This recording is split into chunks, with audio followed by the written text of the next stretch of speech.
Good afternoon, and apologies for the delay. We had a little bit of a learning curve here, but this is pretty powerful technology. My name is Ted Wells, and I am with STEM Connector. I'm the Director of Strategic Partnerships.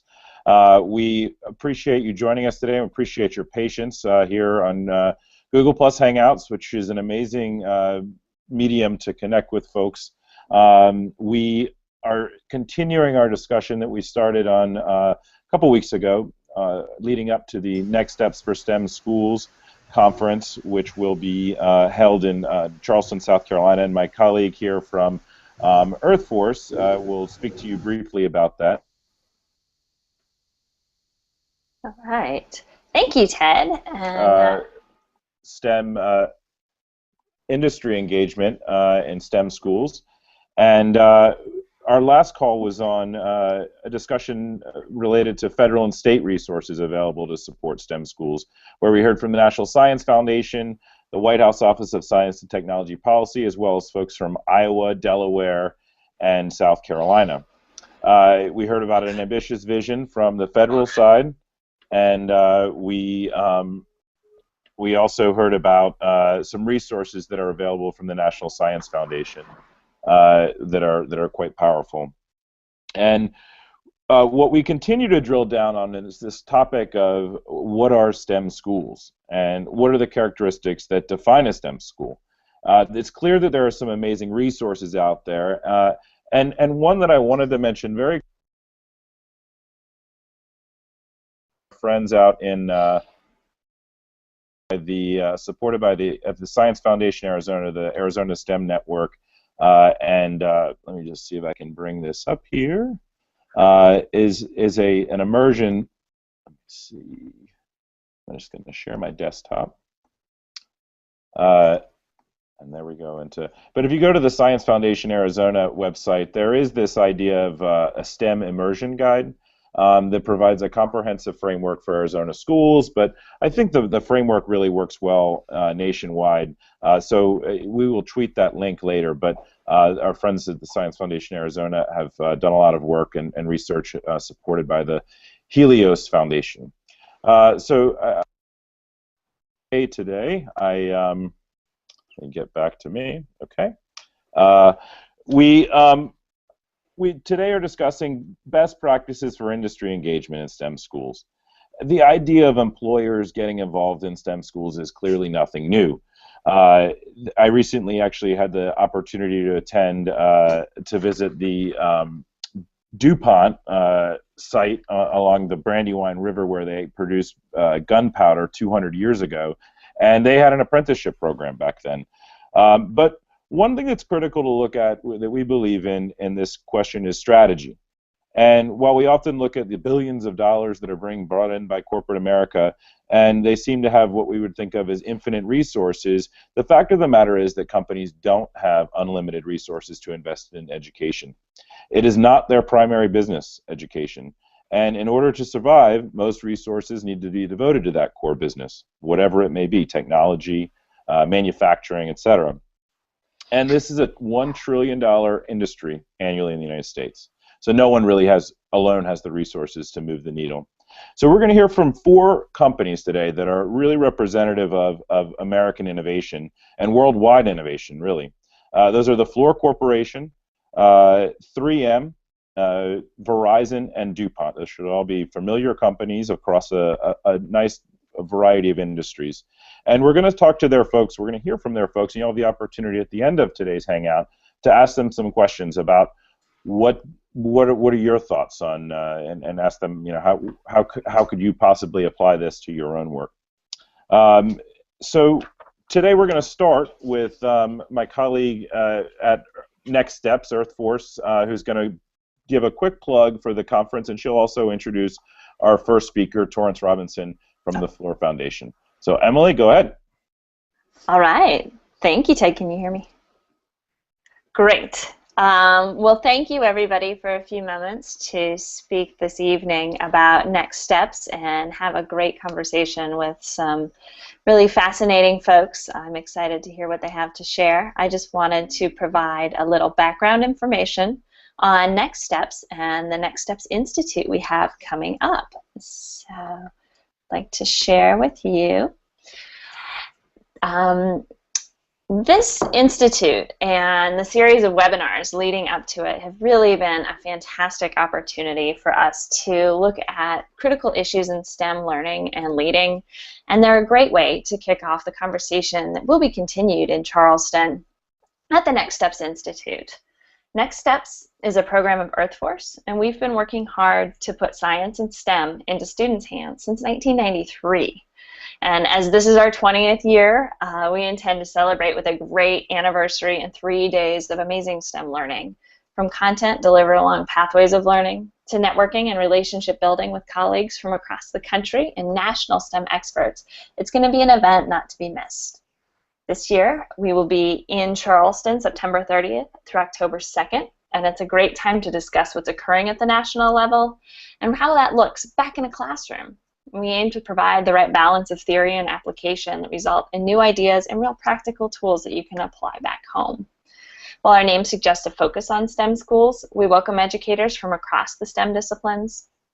People are welcome to join us and explore what STEM can bring to a school, what STEM schools are, and the integration of content. And if you're interested in STEM, this is a great place for you. We'll delve into content through pathways of learning, and participants select the pathway that's most relevant to their professional next step.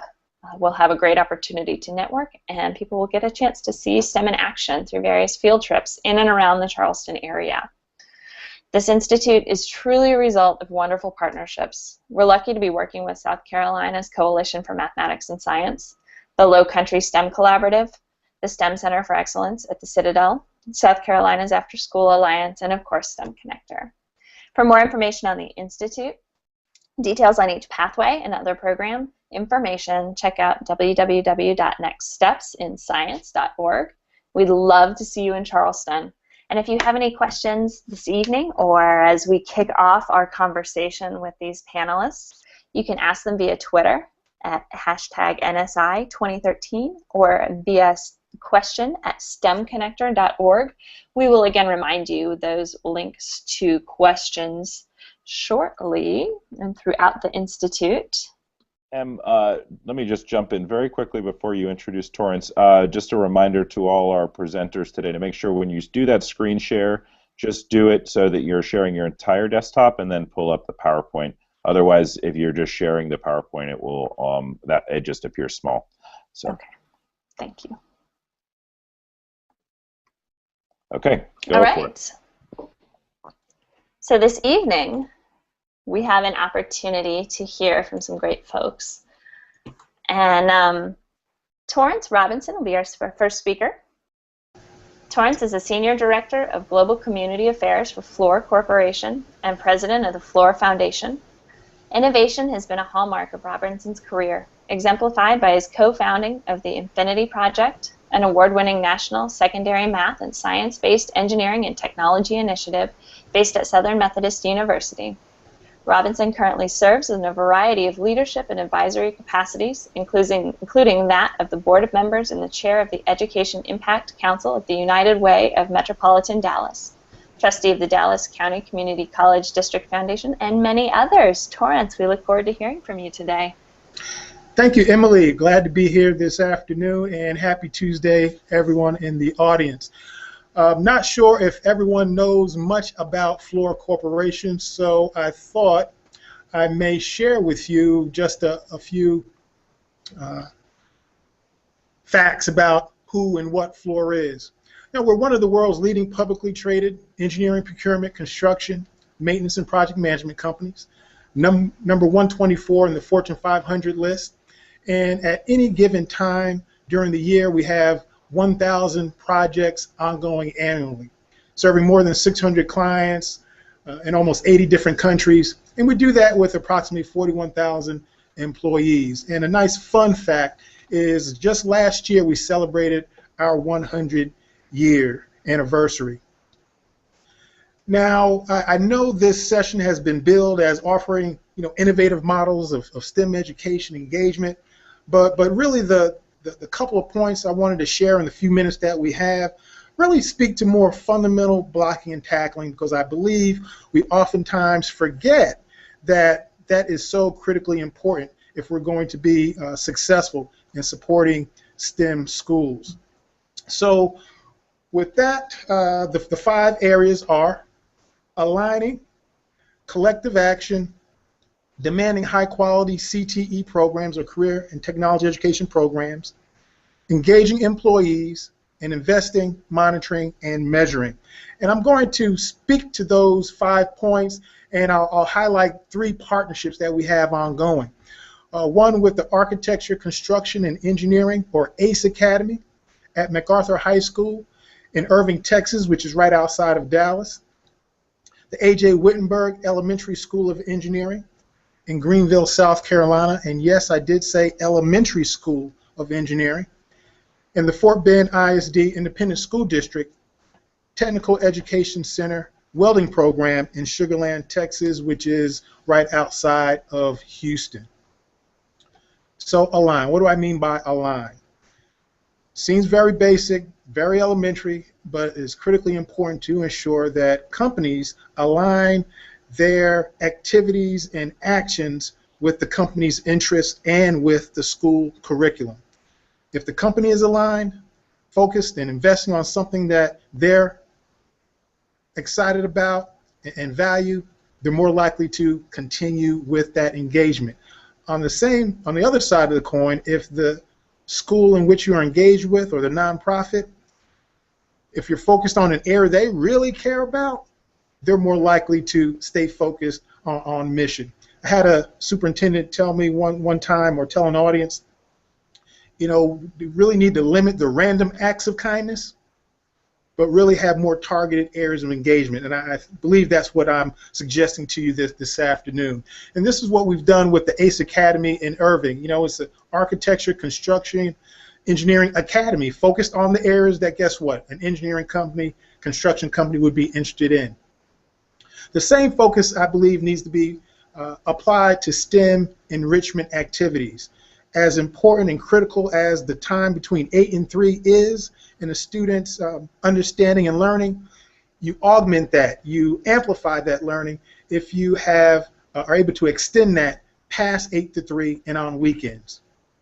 You know, your extracurricular activities. And we do that, for example, with A.J. Wittenberg in Greenville, South Carolina, through the First Lego League and Junior First robotics programs. We even sponsored this team of 4th graders to attend the international First Lego League tournament in Germany.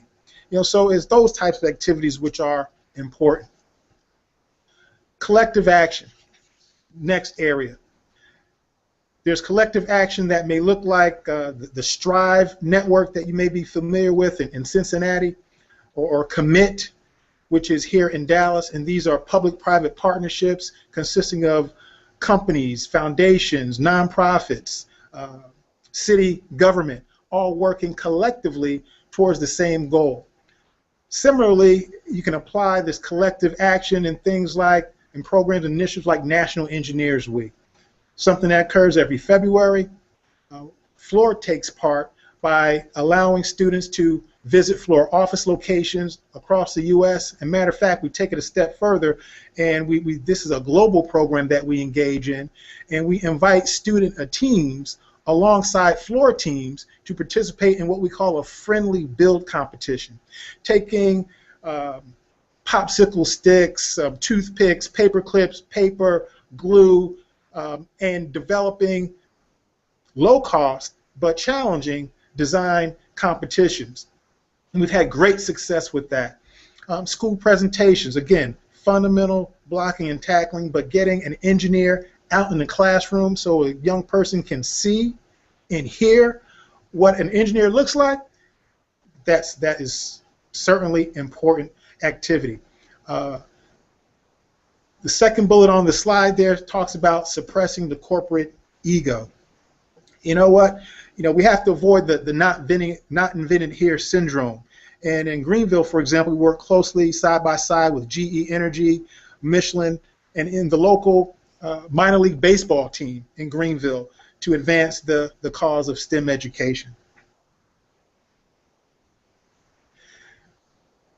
Demand high-quality CTE programs. This would be my fourth suggestion or goal. And this one is critically important. Typically, we suggest and often think STEM is only for college-going students. And certainly it prepares them for success there. But it's also for career as well. And we need, particularly companies like Fluor, where we hire students who may graduate from high school, go on to community college and achieve some type of certification. But we also hire students that bachelor's and master's on up to PhD. So we span the gamut in terms of the engineering pipeline, in terms of the level of talent and the types of skills we need. One thing we're lacking is, I believe, the higher quality CTE programs. CTE is no longer your father's shop class, your mother's home economics class that I grew up with back in the 70s. We have to demand high quality CTE programs. And one effective measure of a high quality CTE program is a curricula that results in an industry acknowledged certification or license. And that's what we've done with the Fort Bend Tech welding program. And these are the types of examples, types of programs which lead to, that describe high quality CTE, along with it being project based, which is more of a hands-on approach. It should include things like peer tutoring and mentoring, student-led learning, which is important these days. Students need to be excited about what they're learning. We can assist with curriculum development, participate on advisory boards, numerous ways in which we can become and should be involved to support STEM schools.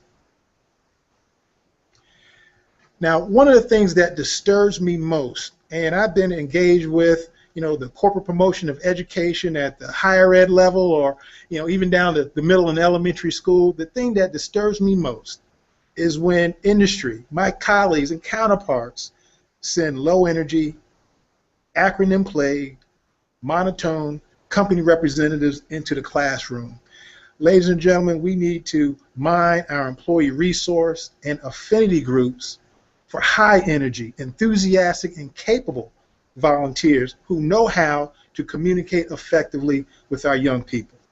And at Fluor, we do that by targeting our group of employees that have been tagged as what I guess I would call high potential, our women's groups, our new hire, or new hire young engineers group, 0 to 5 years out of college. And there are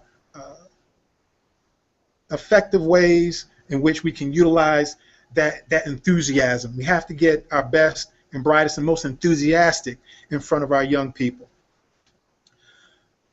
Last point I'll leave with you: invest, monitor, and measure. I just can't talk about advocating for STEM. We have to invest as well. And at Fluor, we've invested just last year $750,000 in secondary STEM education programs and initiatives. But we also monitor and measure, not just the return on investment of our particular contribution, but for those schools out there, for those nonprofit organizations, you have to measure what you're doing. You must measure what you're doing. It's very competitive to secure those dollars in the time of company employees. So you want to be able to demonstrate the value add that you're providing. And at Fluor, year to date, we've impacted 20,000 students who've received approximately 200,000 hours of STEM training and enrichment. The ACE program in Irving, Texas, class capacity expanded by 200% since its inception. That particular program was the first in the nation to start a National Association of Women in Construction student organization. At AJW, the elementary school in Greenville, they're set to receive a perfect 100A rating on their federal accountability program. One of my favorite stats is that we hired our first Fort Bend Tech welding graduate just this year, after less than a full year of partnering with that particular program. And at full capacity, that program hopes to graduate 700 certified welding techs over the next 10 years. And when we look at the job growth potential in the Gulf Coast region, that is necessary and important.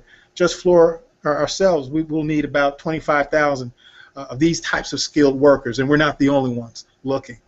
Lastly, expect a return on investment. If you're making time, energy, and effort promoting, advancing, focusing on STEM, there should be a return. So in summary, align your interests, collective action, demand high quality CTE, engage your most inspiring employees, invest, monitor, and measure. I thank you for your time. Torrance, thank you so much. That was awesome. You had some great remarks in there. I really, our CEO Edie Fraser is unable to join us today. She's headed in the air right now. Otherwise, no matter if she could access us, she'd be on. As everybody who's ever met Edie knows. But I knew one line that she would have loved, and hopefully she'll be able to watch this on YouTube later. That this, this mining the employee resource groups. I really like that concept of really trying to get not just putting up some employee that has an interest, but really working hard to get the right people in front of students. And also I like the idea that just because somebody's a good engineer doesn't mean that they're good with kids. So great work, Torrance. Thank you so much. We will hopefully have you I'm sure you'll have some great questions at the end. Remember, folks, I'm going to hide Torrance now. I'm just doing this cameraman. And I think our next speaker is Kristen Townsend from the Verizon Foundation. Oh, no, I'm sorry, Barbara, the 3M Foundation. Barbara is, and let me get you visible, Barbara. Okay, I think she's back. She's not visible yet. Okay, there she is. Barbara Kaufman is with the 3M Foundation, and Barbara is as well versed in these issues as anybody. 3M, as everybody knows, is one of the most innovative companies in the world. And Barbara is the manager of education giving for the 3M Foundation, and also the director of the 3M Foundation. And she's responsible for U.S. strategy and implementation of 3M support in education that targets specifically STEM education, economics and business education, from elementary all the way up through graduate school. Barbara has been with 3M since 1977, and in 1989 she's worked all around the 3M Community Affairs Division. And she is a graduate of St. Catherine University with a BA in Business Management and an MA in Organizational Leadership. And she is on the boards of the SME Education Foundation, the Triangle Coalition for Math and Science, a partner of ours, and the Council for Opportunity in Education's Corporate Advisory Board. Barbara, thank you so much for joining us today, and I will mute myself.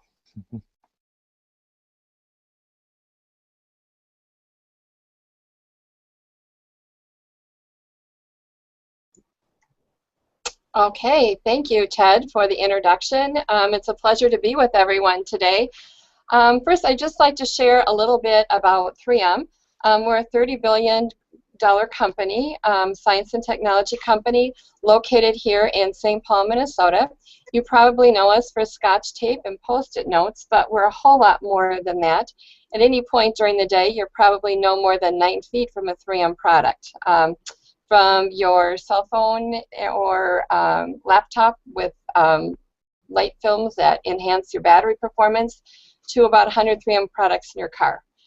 Our 3M Gives program is celebrating its 60th anniversary this year, and during that time, half of our giving has been to STEM education. Our partner is St. Paul Public Schools, and that's a story that I'd like to share with you all today. St. Paul Public Schools has 39,000 students, and 3 of 4 of these students live in poverty. And 75% are students of color, and 40% reside in homes where English is not the second language. It is the second largest school district in Minnesota.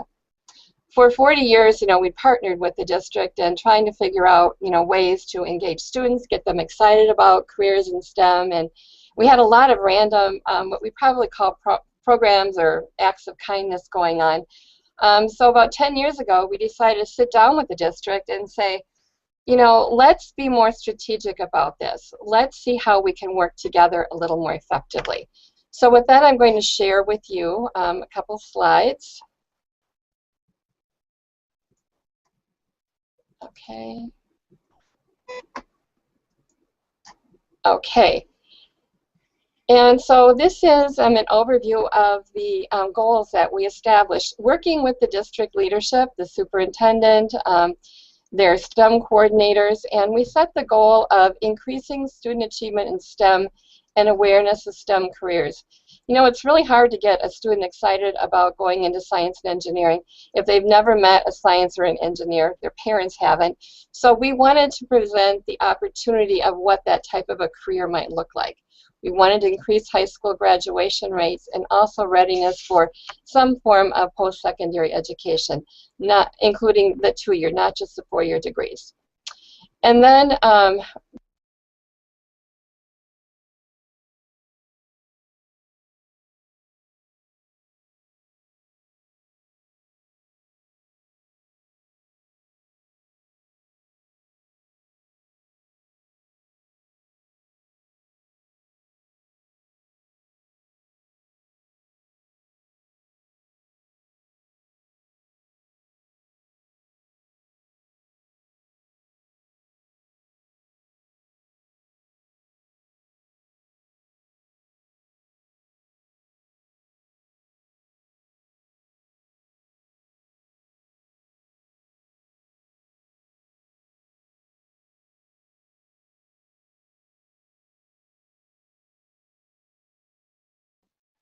Barbara, are you with us still? Your voice seems to have cut out. Hmm.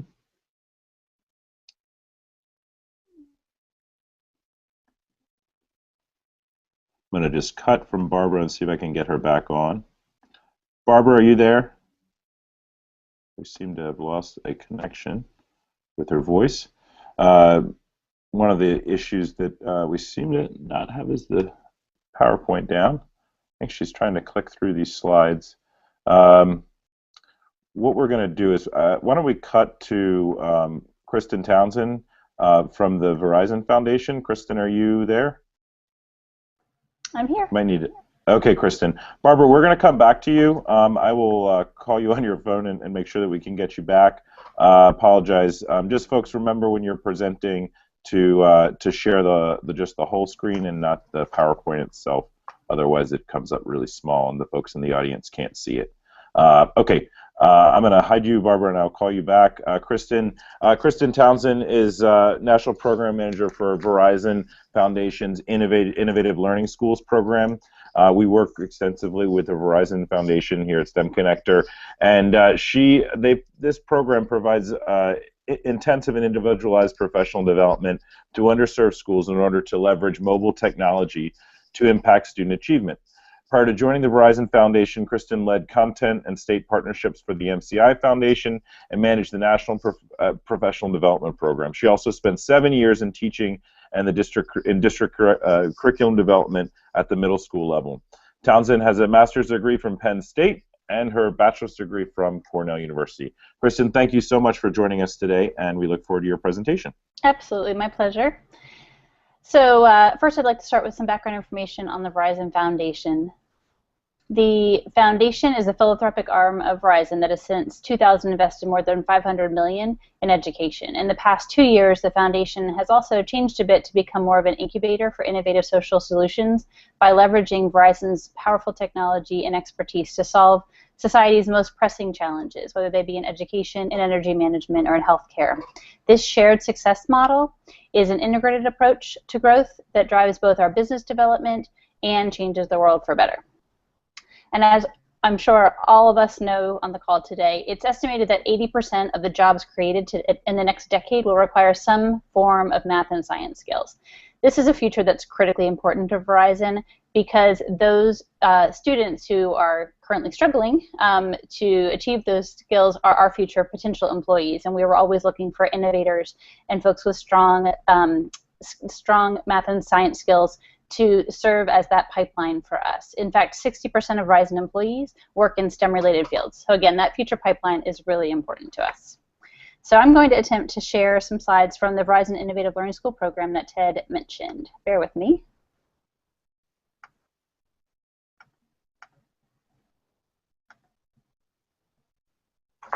Alrighty.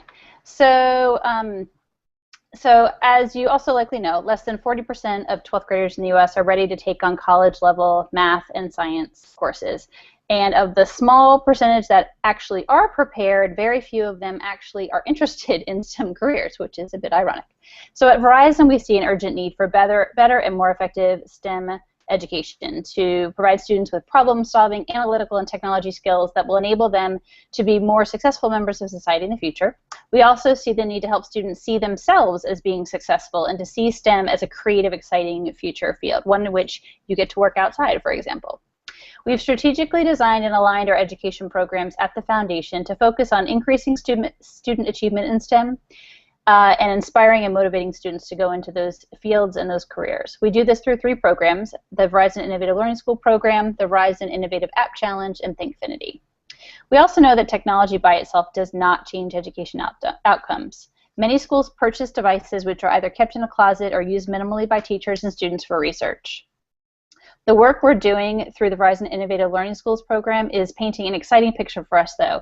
We're finding that by leveraging the whole ecosystem of learning, professional development for teachers, digital content for both teachers and students, and devices that enable anytime, anywhere learning, we can potentially transform education and positively impact student achievement.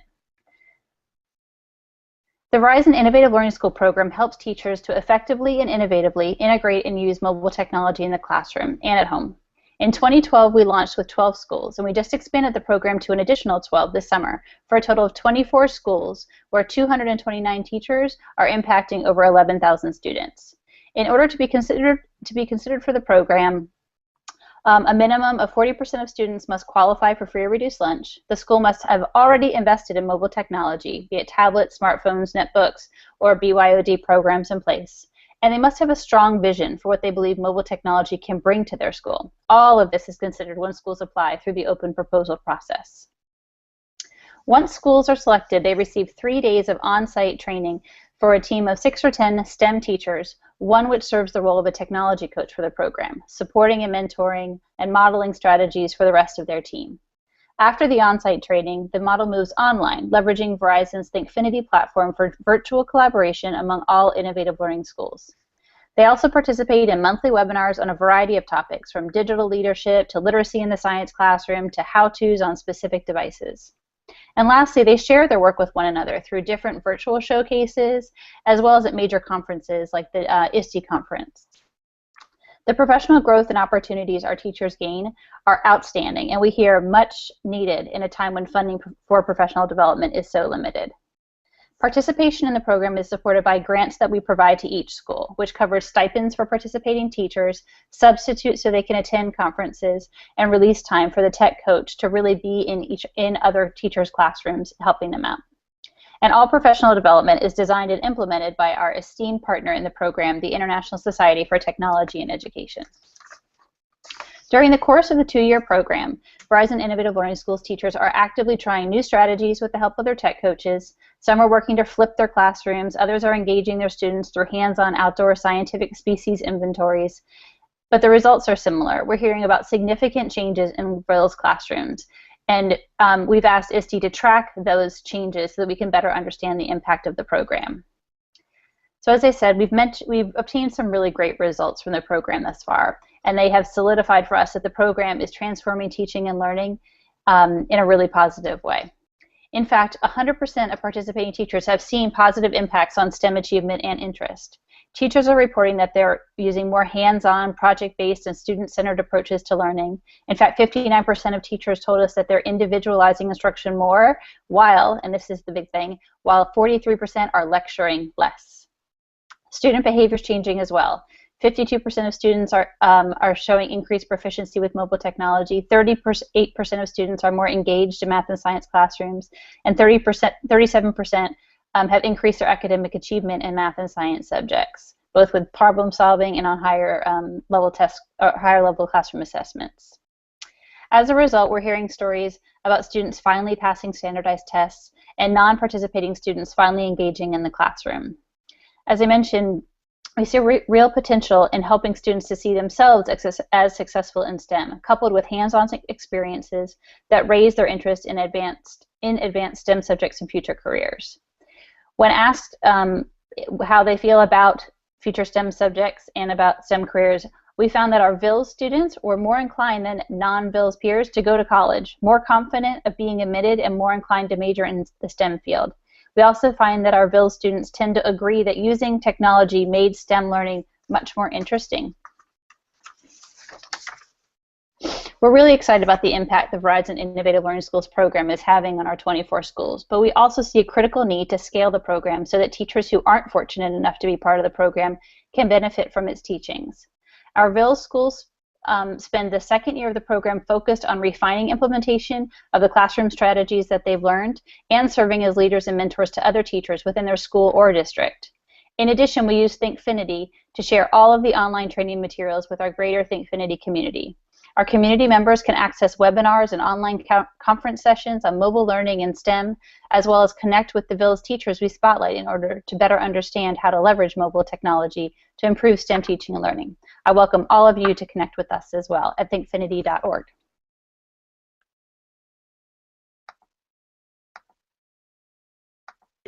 Kristen, thank you so much You're for your remarks. Verizon is really making some big differences in students' lives, and if you really just can learn quite a bit about how they're leveraging mobile technology and taking some creative approaches to work with underserved communities. I'm going to keep moving on. We're going to go back to Barb Kaufman. Thank you, Kristen, and hopefully you can stick around for some questions. Sure. Okay, great. Barb, are you there? I'm here. Okay, let's try to do this again. Thank you for your patience. Okay, I'm going to go right to the PowerPoint.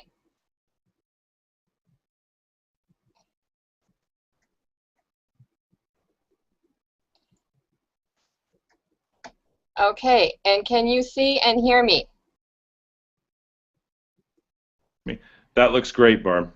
Okay, so you know, where we left off, we had established a district partnership with St. Paul Public Schools. This is kind of the design of the partnership. Over the last 10 years, we've invested in curriculum using engineering as elementary and Project Lead the Way in the middle and high schools. And then to supplement the informal learning, field trips that are lined by grade level with curriculum that supports either EIE or the Project Lead the Way courses that the students are learning. And then follow on with after school and summer programs. And so it's kind of your usual cast of characters here with Lego League, map counts, and robotics teams. So that's what is in place district-wide. So all schools are getting the in-school curriculum after school as students are interested. Then beyond that, there's a cluster of schools that are located near our 3M facilities.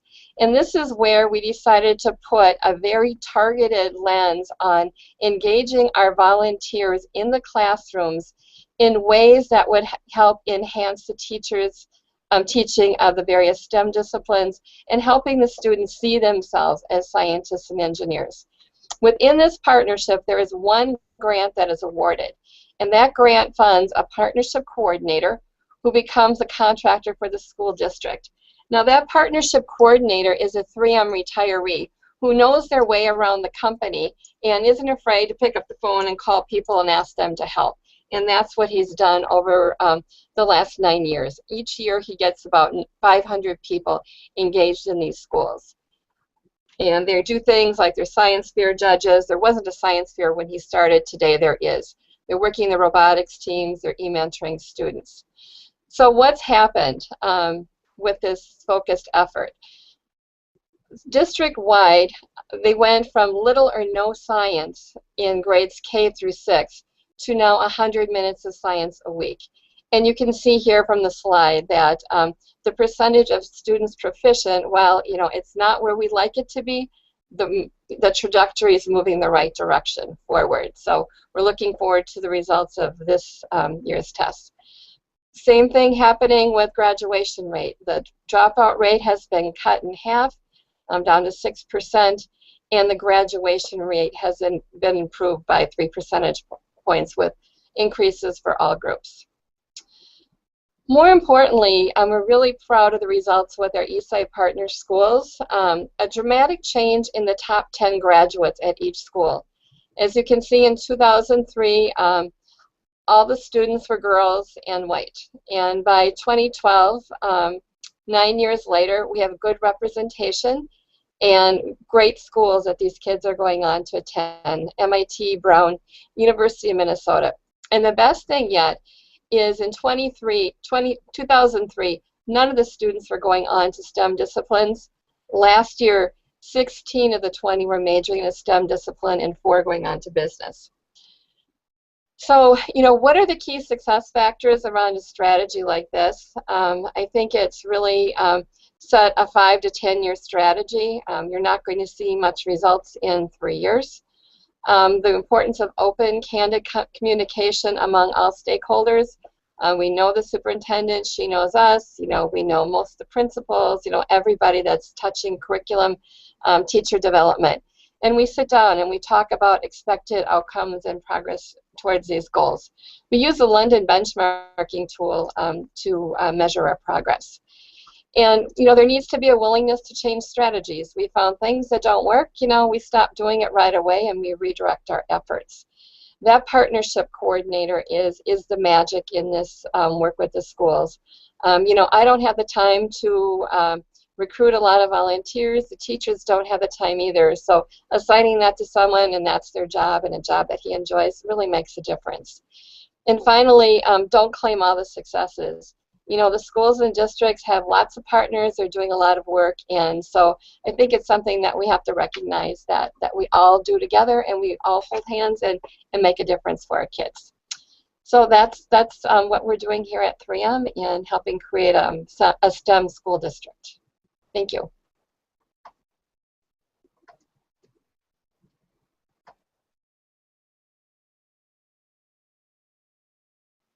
Thank you so much, Barbara. Your perspective and story is much appreciated. I love the way you closed, reminding us that we do need to hold hands to make this successful. That we can't do it by ourselves. We need to partner with districts and communities to really engage that next generation. So thank you. We're going to move on next to our final speaker of the evening, who is Phyllis Buchanan from DuPont. And Phyllis brings more than 30 years of experience with the DuPont Corporate Education Program to her current position.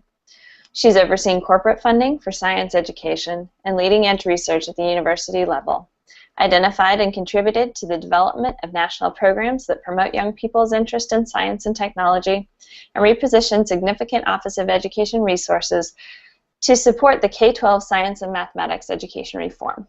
In managing the Office of Education's ambitious agenda, she weaves together an extensive network of alliances and partners across all education levels to engage DuPont as a catalyst for educational reform. So, Phyllis, thank you for sharing with us this evening.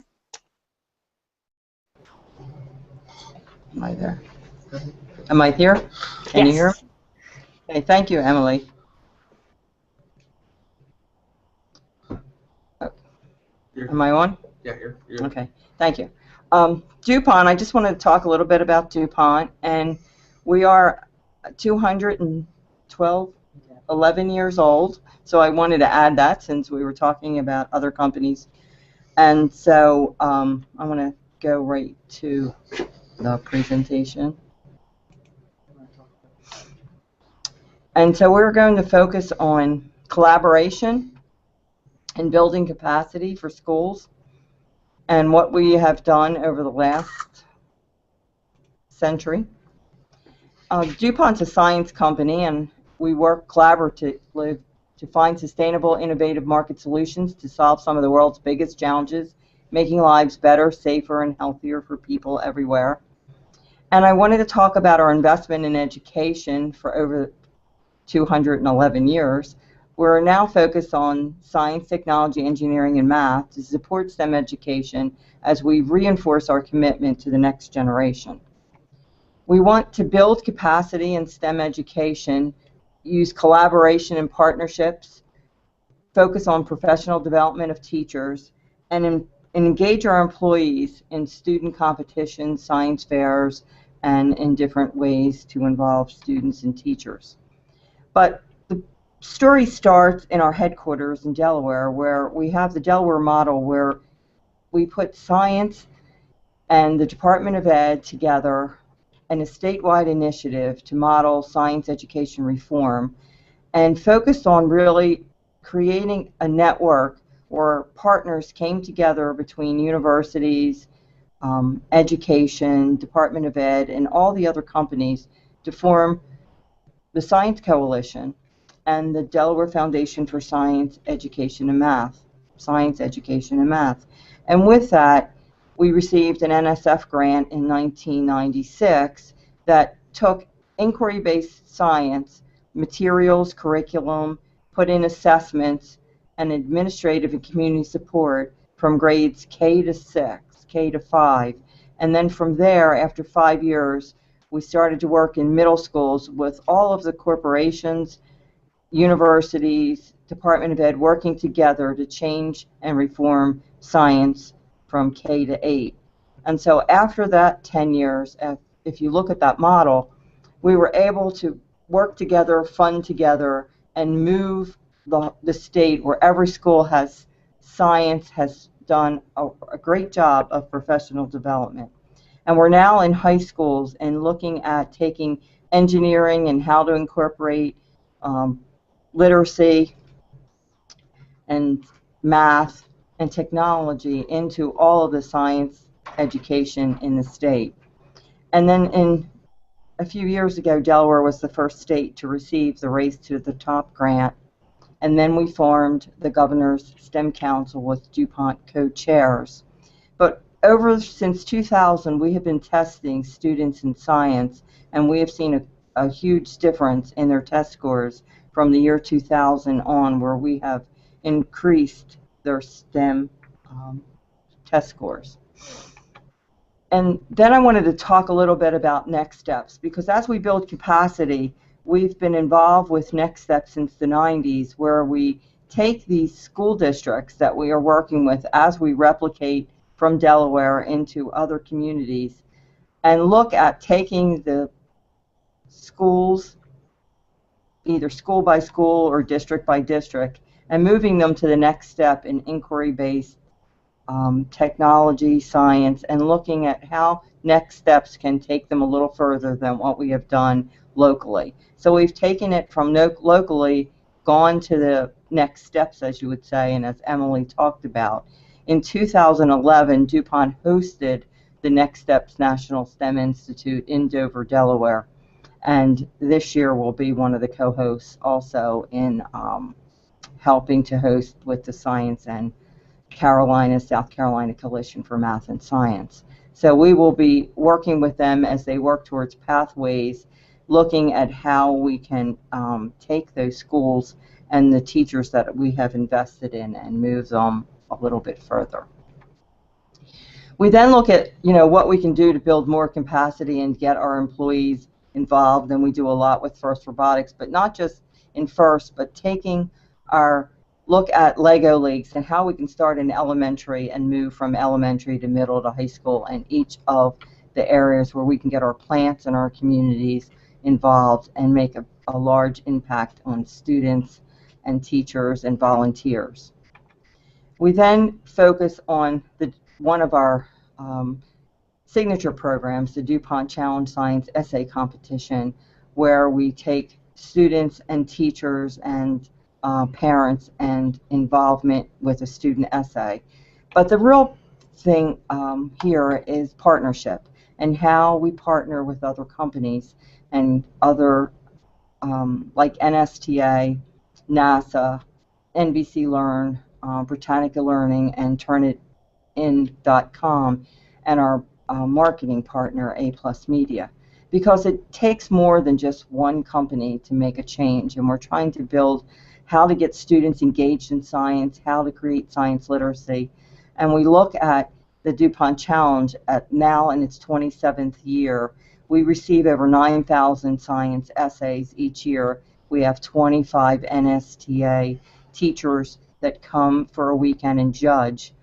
And then we reward the teacher, the student, and the parent. So we look at how we can work together and try to impact thousands of students and not just one school at a time, but look at how we can make a broader impact. We then look at one of our other signature programs where we try to take agriculture teachers and incorporate what we have learned in our science teacher networks and put science content into agri-science, where we build capacity of these teacher leaders so that they can in turn teach other teachers at their local, state, and national workshops. And we have created a partnership over the last 11 years where we have created 230 lead teachers that then go back and work in their state and in national and train other teachers as we look at our national FFA partnership and our National Association of Agriculture Educators.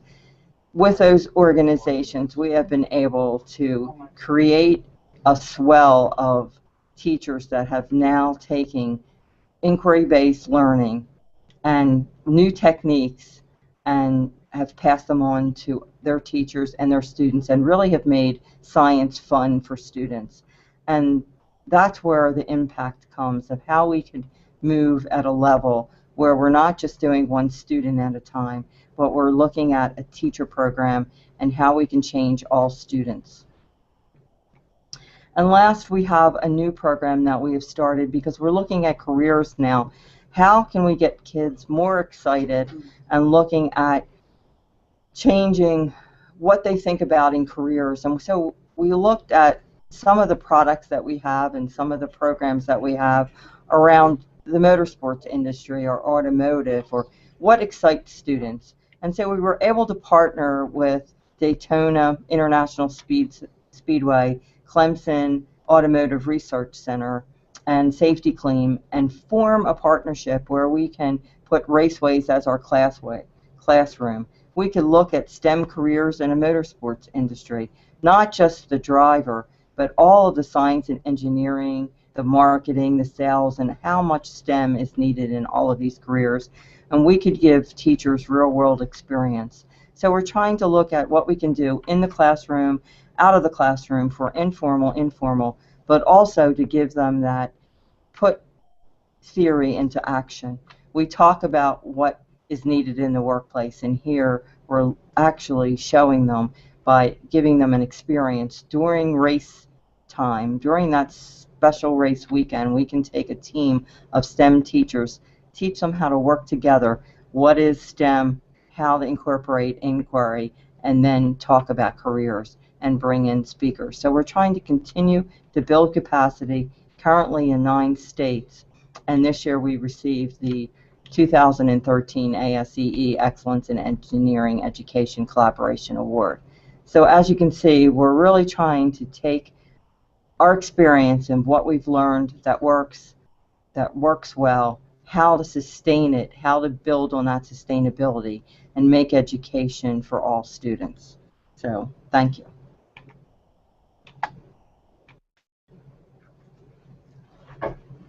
Okay. Thank you, Phyllis. That was terrific. Looks like we might have lost her. So we're struggling with the stream a little bit today, but I'm understanding from my colleagues. I'm going to bring back our entire panel. So Torrance, you should be there. Kristen, Emily, and Barb. We don't seem to have lost Phyllis. But you know, I encourage folks, if you have, we're definitely a little over the time that we had allotted for this, and I'm going to check the Twitter feed and see if there are any questions. Remember, the hashtag, in order for us to see it, is hashtag NSI 2013, and also you can email us at question@stemconnector.org. I don't know, Em, do you have any questions to start off with? I have one, but you go if you want to. Oops. Saying Em, are you there? Is your mic on? Make sure you're not muted or typing. I was muted. Go ahead and start. I don't have a question yet, so. Okay. Yeah, I apologize if my voice has been cutting out. I realized that we have to not type while we're on. So folks, make sure to, one PSA before I ask my question to our panel. On August 20th, we have our next call, and we are still nailing down the speaker list, but so far we have some really great, interesting folks. The topic is STEM schools, sort of a field report. And so we'll hear from folks that are actually implementing programs. Some of the programs that you've heard mentioned today that are funded by some of the speakers. We might have speakers from those programs, and we also will have actual schools. We're going to be conscious, obviously, of the time. I thought, Barb, I thought your discussion on the employee coordinator that was retired. I've seen a lot of comments posted on the Google Plus page. Where did that idea come from, and how how do you? Is it something that is relatively new, or you continue to? Is that something you've had in place for a little while? Okay. Actually, this is a best practice. This is something that we borrowed from GE. As we were looking at forming school district partnerships, we heard they had some good work going on in Cincinnati, went there and visited, and that was a best practice that we brought back to see if it would work here in Minnesota, and it certainly has. And I would highly recommend it to anyone who's really seriously thinking about committing to a school, because it does send a message that you're serious about it and that you're going to be there for the long term. Yeah, interesting. And Torrance, how are you guys at Fluor handling? Do you have a program to engage your employee research? You talked about mining your employees, but what about your retirees and groups like that? That's a strategy that is new for us. Even managing our entire employee population is, still in its first steps. So that's something that we haven't taken advantage of yet, but certainly would be on the radar screen. Because as in the 3M case, I've seen that work well in other companies as well. Interesting. And Kristen, could you kind of jump in on there as well? I guess we got Phyllis. Absolutely. At Verizon, we do have a group of retirees that we tap, but specifically for the Innovative Learning School program, what we do is tap current employees, and they have participated in a number of different ways in our Innovative Learning School programs, from judging at a science fair to participating in week and month-long mentorship of students. We've seen a lot of different opportunities. We even brought some employees in and some folks from the field to help the students with a species inventory called a BioBlitz at one of our schools. So we definitely see the opportunity and are looking forward to more opportunities for our employees to engage. That's great. Yeah, Phyllis, are you able to hear us? Yes, but I didn't hear the question. Yep. We're just sort of talking about different ways that folks, Barb talked about at 3M, how they have a retiree that's coordinating a lot of their community engagement activities. How are you guys engaging? I think more broadly, just I think it's interesting to hear models of how folks are getting their employees engaged.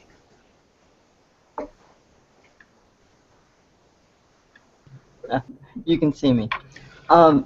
Employee engagement, we do it a lot with networks, and so we have many networks in the company. We used to build on the retirees, but a lot of what's happening now is the employees want to be involved in the competitions or in FIRST Robotics or science fairs, and so we build our networks through our competitions and then put out a newsletter that asks for volunteers, and so it's more a networking and employee engagement, and then we have a volunteer program where we give out awards to employees for volunteering.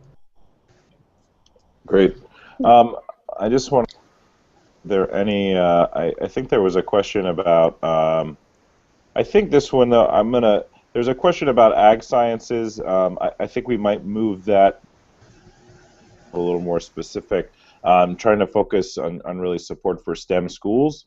But Where do you guys sort of view as a line? I mean, in terms of writing curriculum, in terms of supporting curriculum, have you guys invested in anything that really is specifically geared at writing curriculum for schools?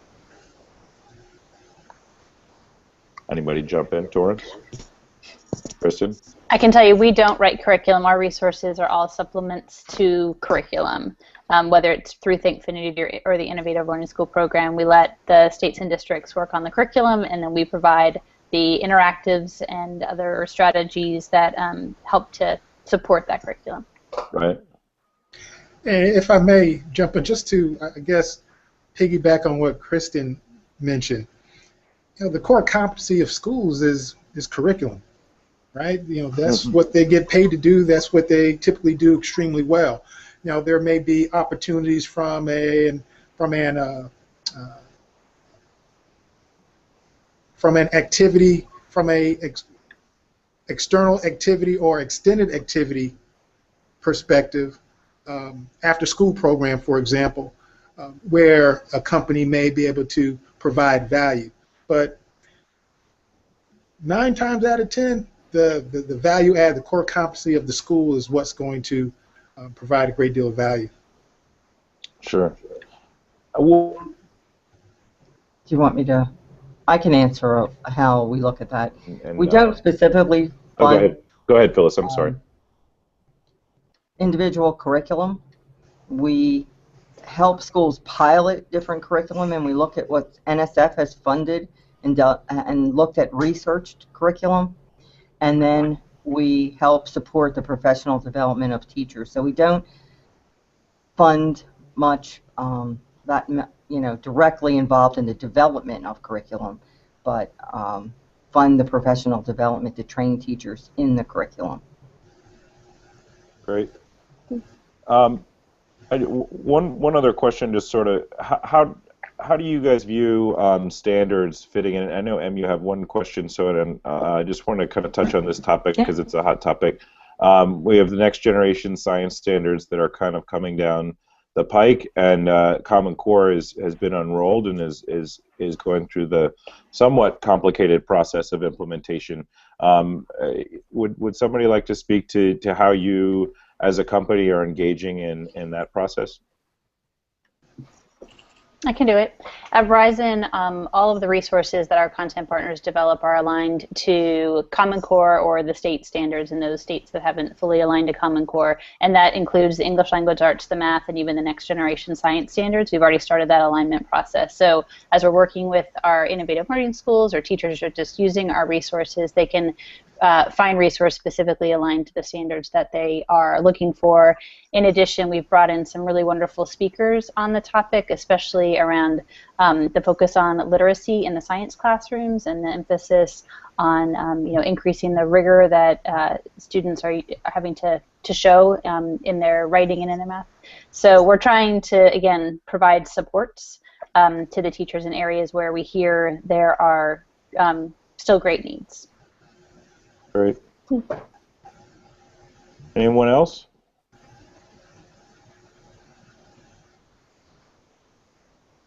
Okay. Phyllis, Barb, Torrance? Well, I can say that it's similar to what Verizon just said. We're aligning all of the curriculum that we are doing, any of the professional development, and working with the state in our headquarters in Delaware and some of our key sites to align the schools with, the state with Next Gen and Common Core. I guess we have a person on each of the teams. We had a writer on the Next Gen, and so one of the DuPont engineers was part of the writing team. So we're looking at what are the next steps and how do we get more people engaged in supporting this. Great. Ted, I have a question. I want to just elaborate a little bit more on the idea of measurement. During my comments, I spoke to it more so from a corporate standpoint, but I wanted to make sure the educators in the audience, the administrators in the audience, recognize how important it is for them to make student level data available where possible. I know there are federal regulations that limit the type of student level data that is provided, FERPA rules and that sort of thing, but the holy grail is the ability for an organization, whether it's a company, a nonprofit, to demonstrate that their intervention actually worked.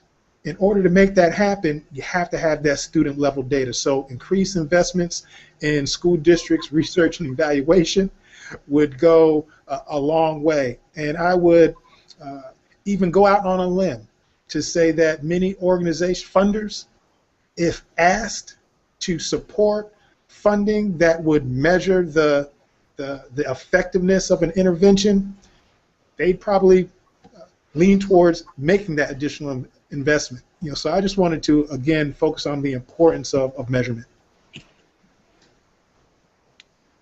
That's a great point. One resource folks can check, and it's not always clear with certain interventions what the outcomes, how to measure the outcomes, but we do have a number of programs profiled on our website. It's stemconnector.org, STEM results. If you Google that, you can find some great information. But Torrance is right. I think that measurement is with really kind of any intervention, whether it's in education or human development, et cetera, it becomes, especially in an informal science evaluation, for example, it's very challenging. I know 4-H has done a lot of great work on measuring outcomes, but it is very difficult. I do have a couple questions here that have rolled in. Em, do you want to ask yours first? Sure, yeah. So this one came in. It's a question for the panel. How can corporations like our panelists work with each other to move the STEM conversation forward? This is Torrance. So the question was open to the panel? Yes. All right. So, I mean, it's forums such as this with STEM Connector that work well. We're able to share best practices. This is something that can be done at the national level.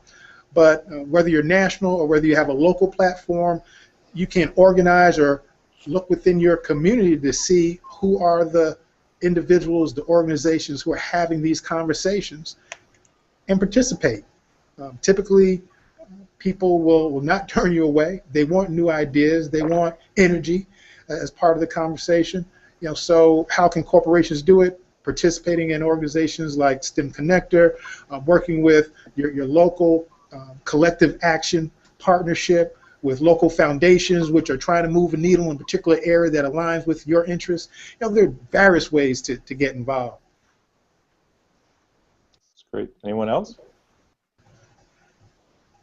I would agree the importance of working together. I know a couple years ago we hosted a meeting here at 3M so that other companies could learn more about Project Lead the Way, what the curriculum was, and we also invited school districts, not to endorse any one program, but sometimes if you have a focus around something that people have been hearing about, you can garner more attention.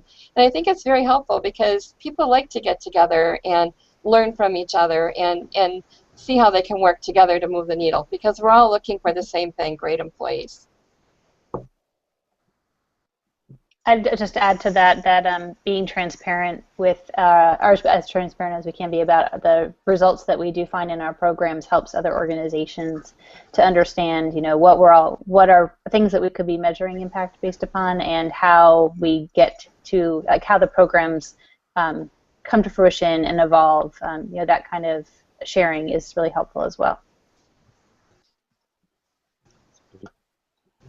Okay, I do want to make one clarification because it could get me into some trouble, and when I said earlier I didn't want to focus on the ag sciences, we are big advocates here at STEM Connector, supporting initiatives that build a STEM food and ag workforce. Just specifically today, we're trying to speak a little more broadly and speak more about supporting schools and sort of more institutional reforms. But we will be happy to pass your questions along. I know 3M and DuPont, of course. I was just at the Agri-Science Academy with DuPont a couple weeks ago. So we are huge advocates of increasing content knowledge in ag science teachers and in ag sciences. So I think there's one question that came through here. My colleague Tommy Cornelis is feeding them to me via chat.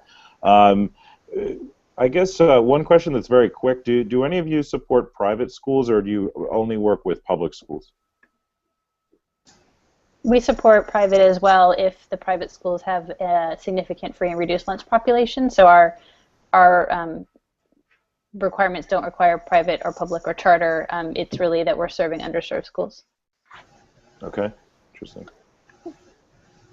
We primarily focus on public schools, but in the state of Minnesota, we work through the Minnesota Independent School Forum, and we do have a mini grant, a STEM mini grant through them, and it's a very effective way to reach many schools rather than working with them one by one. It's not as efficient that way. Phyllis?